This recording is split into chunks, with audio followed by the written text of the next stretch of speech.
Heart অ্যাটাকের পর wheelchair নির্ভর মাকে নিয়ে টিকে থাকার লড়াই, এই গল্পকে কেন্দ্র করেই নির্মিত হয়েছে সাবা। মায়ের প্রতি দায়িত্ববোধ আর সাবার জীবন সংগ্রাম, সেই সংগ্রামের গল্পই পর্দায় তুলে এনেছেন নির্মাতা মাকসুদ হোসাইন। নায়িকা সাবার চরিত্রে অভিনয় করেছেন জনপ্রিয় অভিনেত্রী মেহজাবিন চৌধুরী। সিনেমা মুক্তির আগেই ভাসছেন প্রশংসার জোয়ারে।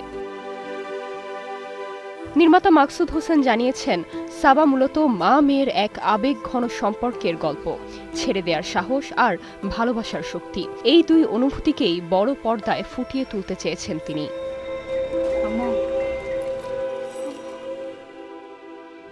টরন্টো আন্তর্জাতিক চলচ্চিত্র উৎসবে ওয়ার্ল্ড প্রিমিয়ারের পর ছবিটি প্রদর্শিত হয়েছে বুসান, রেড সি, গোটেবার্গ, সিডনি ও রেইন ড্যান্স সহ একাধিক উৎসবে।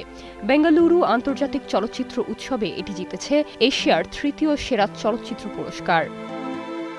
সমালোচকরা ছবিটিকে আখ্যায়িত করেছেন পরিচালকের শক্তিশালী অভিষেক এবং একটি মানবিক ও হৃদয়স্পর্শী গল্প হিসেবে। বিশ্ব ভ্রমণ শেষে অবশেষে ছবিটি মুক্তি পাচ্ছে বাংলাদেশে। আগামী ২৬ সেপ্টেম্বর স্টার সিনেপ্লেক্সে খুলবে সাবার দরজা।